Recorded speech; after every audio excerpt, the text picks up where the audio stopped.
夜深啦，合埋眼，放鬆覺身，等我帶你去一個好遙遠嘅地方散散步，慢慢吸氣，慢慢呼氣，冇使急。今晚我第一記飛去火星底下。地球細人類海搖籃，但細卯人永遠分集搖籃度無常大。全球暖化，臭氧層、穿窿物蟲越嚟越少，土地變沙漠，海洋污染呢低，全部都細我。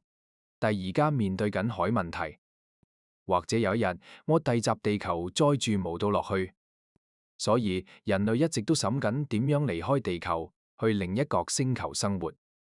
呢個計劃好難實現，但又無可以無做。屋是火星就成為咗人類移民海目標。近你可能會問，太陽系入面近多星球，點解一定要揀火星呢？最近地球各粒明細金星 Y， 金星同地球海大細差無多，質量同密度又相近，連重力都好似。但細膩有冇審過？金星海表面環境惡劣到完全冇辦法住人。金星大氣層密度及高，表面壓力細，地球海92倍即細等屋襲地球，海底1000米深，外壓力呢重壓力大概只有孫悟空先頂得順。如果我哋去到金星位，即刻俾佢壓扁晒。仲有金星表面溫度最少有成462度。切試問冇到任何一滴液態水，集呢個溫度之下，連鉛同硒呢類低熔點氦金屬都會融化，更何況細人。人類到目前為止仲未做得出任何一件太空衣可以頂得住呢重高溫。金星星卻細地球海，姊妹星但細佢細，一粒發咗脾氣，愛姊妹星成角星球，被厚重海硫酸雲包裹住。大氣層可二氧化碳濃到令人窒息，仲會落硫酸雨，絕對無細一個適合人類去海地方。而火星之所以成為人類移民首選，係因為佢同地球有好多相似嘅地方。火星同地球一樣，都集太陽系海敵居帶入面。敵居帶被認為係決定一粒星球能無能夠孕育生命嘅重要因素。火星都有公轉同自轉，火星海一日細24角，鐘頭39分鐘同地球海日夜交替時間幾乎一樣，所以我第集火星上邊一樣可以見到太陽東升西落。不過火星海公轉週期比地球長好多，地球一年細365日，但細火星一年有成687日，即細一個火星年大腰等屋。地球2年近內，科學家剛火星0年定咗集地球日期，1953年5月24號。火星1年細地球日期1955年4月11號。記到地球日期2022年12月26號，火星先至延第37年咋。火星海自轉軸都有明顯傾斜，傾斜角細25.19度。同地球海23.5度好接近，呢個代表火星一樣有春夏秋冬4季輪換。不過因為佢軌道形狀比地球扁好多，一年又差無多細地球海2倍，所以火星每一季海常度大又細地球海2倍更長。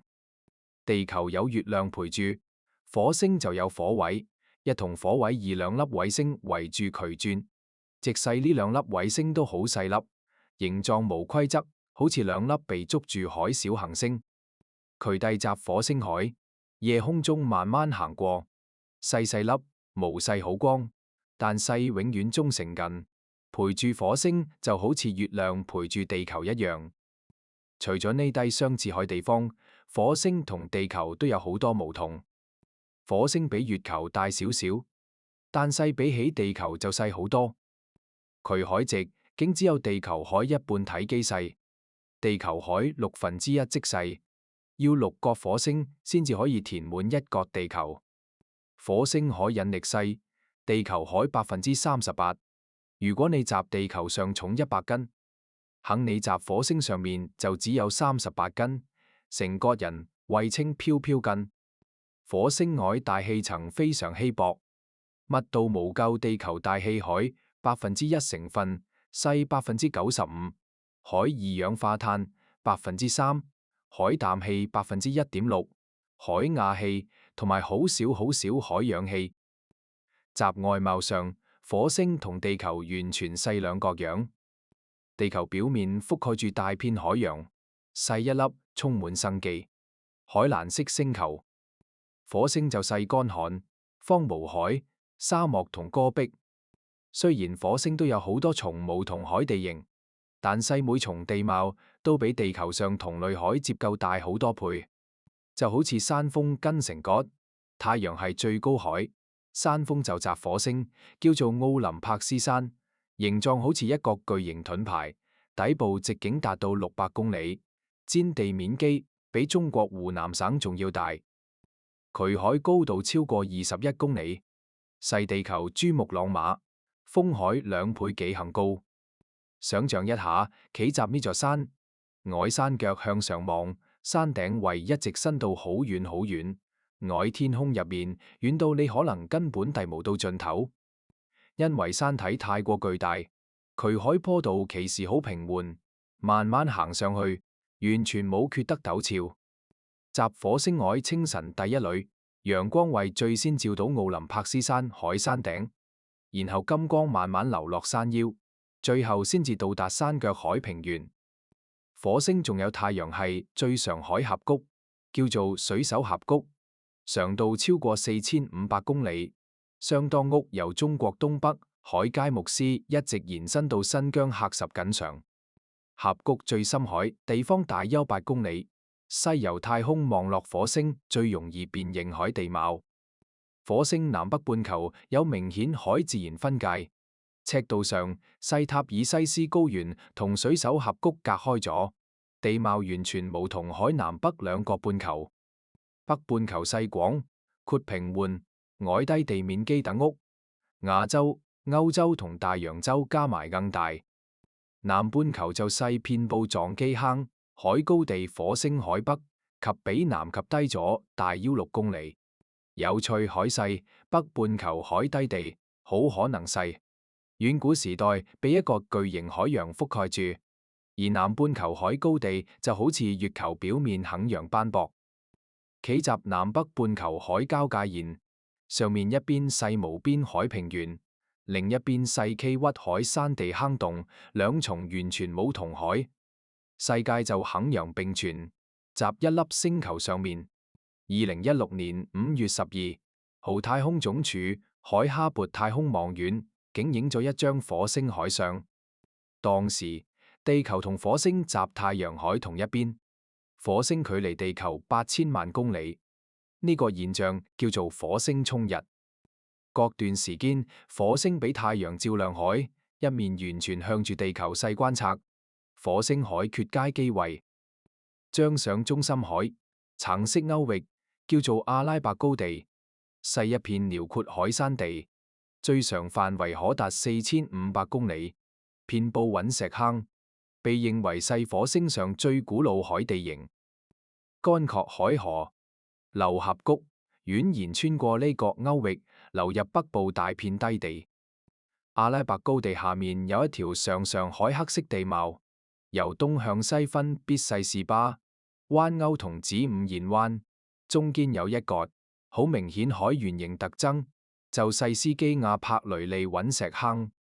最右邊一大片黑色區域叫做大色提治高原，細火星上一座盾狀火山，大部分地區都細圓冇岩偶俾沙覆蓋住，所以地落黑色海。呢個其實係人類有史以嚟第一個記錄到其他行星上海地貌特徵。早集19世紀，天文學家就已經透過望遠鏡注意到佢。2020年7月，人類派出咗史無前例海火星探測陣容。阿聯酋海希望號、中國海天問一號同美國海毅力號分別集2021年2月9號、10號同18號抵達火星。希望號海任密細研究，火星海大氣同氣候，渠為直接進入火星環繞軌道。天問1號就比較謹慎，為先環繞火星探測3個月之後，先至開始着陸。而毅力號最勇敢，選擇直接降落火星表面，一擊即中。佢集2020年7月30號發射，2021年2月18號成功登陸火星。佢當時以每小時19500公里愾速度進入火星大氣層，集大邀7分鐘之內減速到每小時3公里，成功降落到捷澤羅隕石坑。呢7分鐘，科學家叫佢做恐怖7分鐘。當太空船進入火星大氣層，嗰時候為遇到密度無同海空氣團，可能為令佢偏離軌道。同地球一樣，大氣層海阻力為大大減慢佢海速度，但亦都為令佢急劇升溫。進入大氣層，大約80秒之後，隔熱罩外面海溫度升到最高，大約1300度攝氏。不過，火星車集太空學入面細安全海，靠住各種高科技同隔熱罩，海保護溫度仔細去到室溫左右。當太空船海速度減到每小時1600公里以下，海時候就可以安全打開降落傘。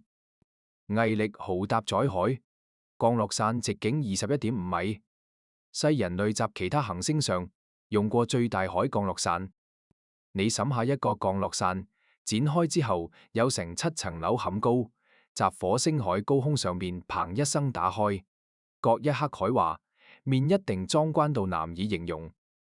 呢個巨型超音速降落傘為集太空船進入大氣層，大約240秒之後打開。集咁快海速度之下，降落傘打開，海瞬間為產生巨大海制動力，大概可以達到10噸以上。打開降落傘之後20秒，隔熱罩就為分離跌落，火星車第一次暴露集火星大氣之中。集稀薄海火星大氣入面，降落傘只能夠光飛行氣，海速度減到大約每小時320公里。呢個速度依然足以令火星車跌到散晒。為咗達到安全海着陸速度，毅力號必須脫離降落傘，用火箭背包完成頸低海降落。火星車正上方海後殼入面，細一角帶有8個引擎海象力反衝火箭背包。當下降過程速度平穩，減速到大約每小時2.7公里。海時候就為啟動人類着陸行星最高科技空中吊車，集距離地面20米。海地方火星車比一組大約6.4米上海纜繩懸掛住釋放出嚟，高度逐漸降低，火星車慢慢靠近地面。一旦火星車咁應到車路掂到地面，就會即刻切斷連接。外纜繩俾火箭背包自由飛走，保持安全距離之後墜毀。就細近讓巨型火星車俾人輕輕放到火星表面。你諗下呢個過程以夫等屋光一架私家車由哈利法塔定落嚟，然後集短短幾十秒之內光相對速度減到差不多細零，仲要懸停避開障礙物，穩穩陣陣釋放火星車。火星車上面有好多精密儀器，對衝擊力海容忍度好低，而且毅力號海住漏點集一片遠古河流，海三角洲入面地形地貌非常複雜，佢一定要夠智能，有自主避險海能力揀最理想海路徑降落。火星距離地球非常遙遠，最近嗰陣都有5400萬公里，最遠嗰陣可以達到42公里。呢個代表由地球到火星海通訊來回存在巨大延遲。集毅力號着陸海過程入面，需要超過11分鐘先至收到火星發返嚟海，冇現電信號。所以可我哋聽到太空船已經進入大氣層，海時候實際上火星車一早已經集地面啦。目前任何太空機構發送到火星海任務，只有大約40%成功，難度可想而知。每一次成功登陸，背後都細無數次失敗海。教訓累積翻嚟。但係人類就細咁越，南海也越想去做，越想知多低。2021年2月19，豪毅力豪住撈大腰18個鐘頭之後，距海米高峰首次露到火星上海聲音。呢重聲音好低沉，有低似我哋聽鼻鼾，或者用手捂住耳仔，各陣聽到海風聲。集火星聽也同集地球聽也完全冇同。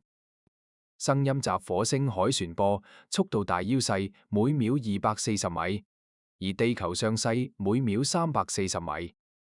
由屋火星表面平均溫度大，腰細零下63度。設施加上火星大氣層由大腰95%海二氧化碳組成，為吸收大量高音調海聲音，所以只有低音先至可以傳播得好遠。集火星上，我哋基本上只會聽到低沉海聲音。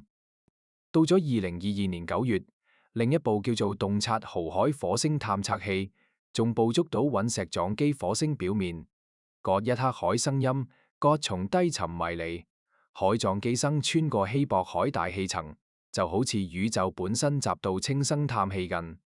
成個火星表面遍布沙塵同石塊，望過去全部都係一片公褐色。呢個係因為火星表面廣泛分布住氧化鐵。換句話講，即係鐵鏽令火星呈現出公式外外表。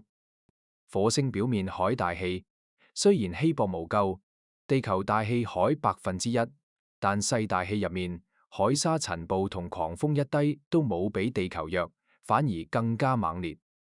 天空有時都為細淡淡海吉公式，因為塵埃俾狂風揚到半空位漂浮好耐，當天空染上自己海顏色。有時沙塵暴位大到覆蓋成個星球一瓜，就細幾個月，天地之間只係剩低一片昏黃。火星第日落海景象同地球好無同，陽光入面公式海部分經過大氣海時候俾散射走咗，嚟到我哋眼中海陽光藍光比例為增大，所以火星上海夕陽望上去，為令人感受到一絲寒意，散發住淡淡海藍光。講開火星，一定要講下嗰張好出名海相。1976年，維京1號探測器影咗一張相，入面火星表面出現咗一張人臉，有眼、有鼻、有嘴。呢張就係著名海火星臉，一時間引發咗無數猜想。有人認為係火星存在生命海，卻作證據；有人覺得係古代火星文明留低海作品。雖然科學家解釋話只係地形同光影巧合造成，但係好多人依然樂此不疲。集之後幾十年不斷由火星探測器傳翻嚟，喺箱入面問新證據。到咗2022年12月，火星軌道飛行器仲影到一張火星紅臉海相地落，好得意。但細仔細弟，呢個紅臉其實係由一座小山、兩角隕石坑同一個圓形裂紋圖案組成。當人集陌生海世界見到我哋生活入面熟悉海也嗰陣，總係忍無住為腦補出更加豐富多彩海古仔。呢重感覺好似集宇宙海，另一邊有低嘢集到同你眨緊眼。科學家點解為揀捷則羅隕石坑作為毅力豪海駐留點呢？原來經過5年研究，科學家集60幾個候選地點入邊投票揀出嚟。佢哋相信35億年前，捷則羅呢片地歐曾經係一個湖泊，環境非常適合生命生存。很多年過去，微生物海遺骸記像可能為集湖藏尋機密入面問到。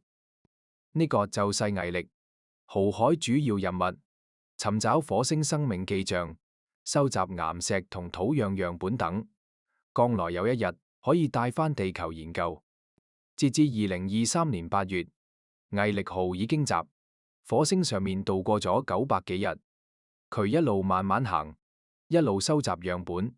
集捷則羅隕石、坑海湖床、沉積岩入面，科學家卻時問到咗有機分子海痕記。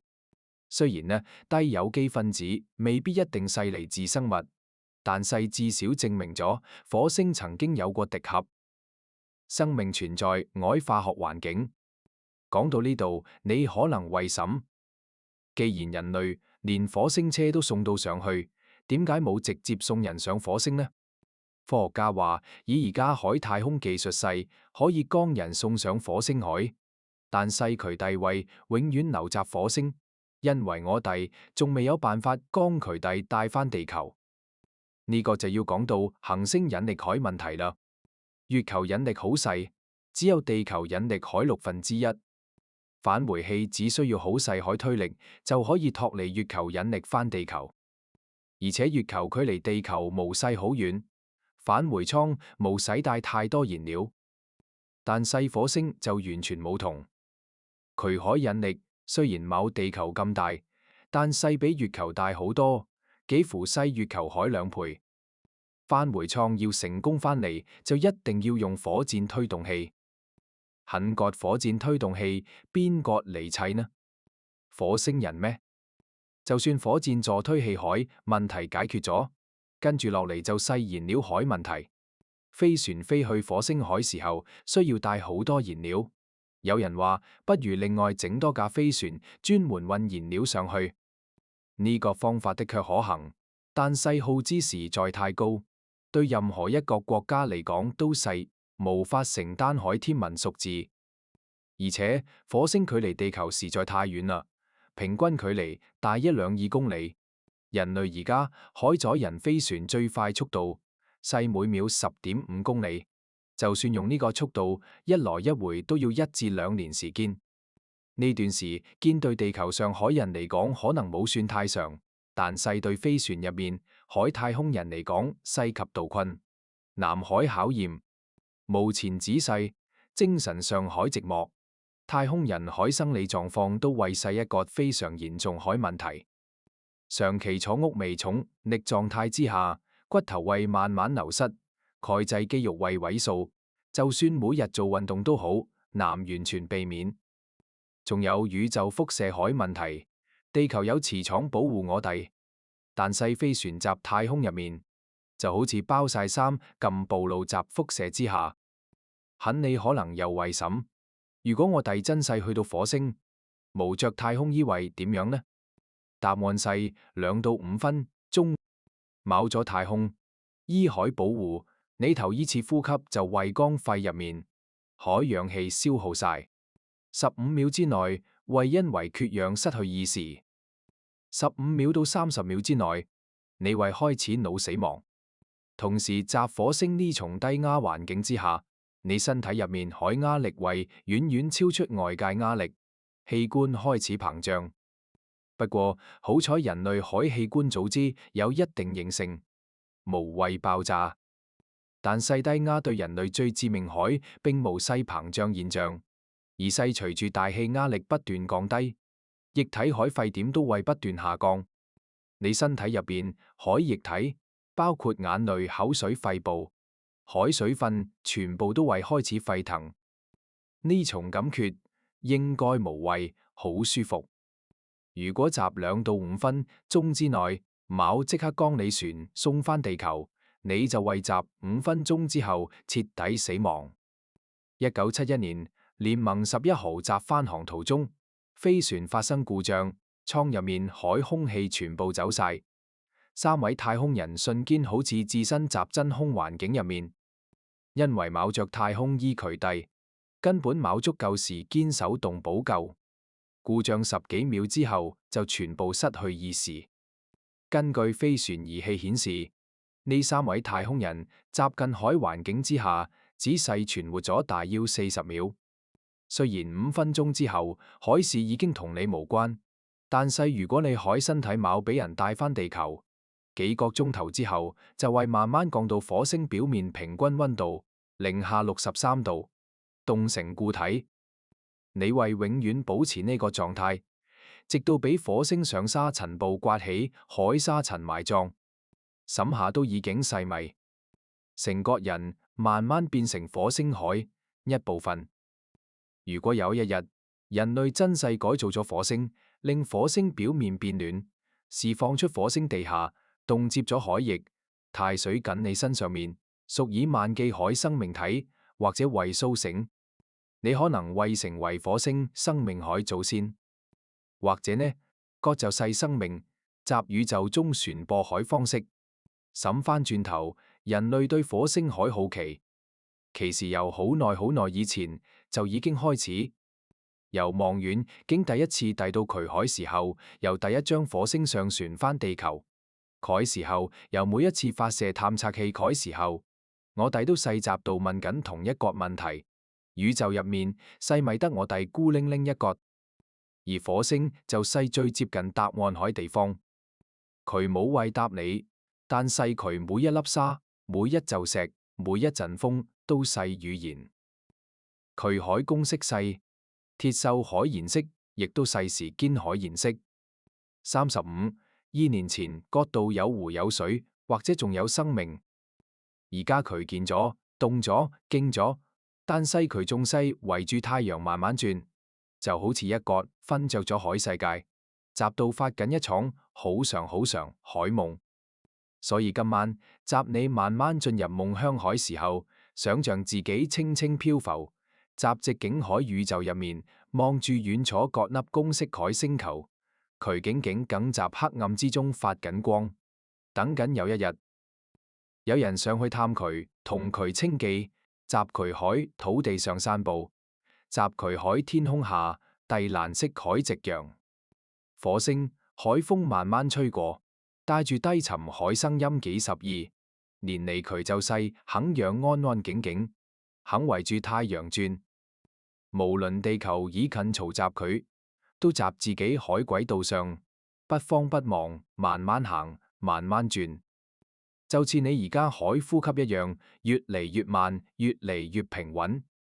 奧林帕斯山集黑暗中聳立水手，峽谷集星光下沉默，捷則羅韻石坑入面，海石頭竟竟肯等緊下一班嚟探佢地海人。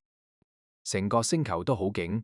但細呢重竟並冇細空虛，而細一重深沉海安寧，就好似臨瞓前最後嗰份放鬆。今晚集呢個小小海藍色星球上，你夾埋眼，慢慢放低今日所有海煩惱，想象自己集火星上漫步，每一步都輕飄飄，每一次呼吸都細宇宙海盈景，晝夜慢慢交替，星辰緩緩移動。你集呢個公式世界海懷抱入面，慢慢慢慢咁飄入夢鄉，慢慢唞，好好瞓，好夢。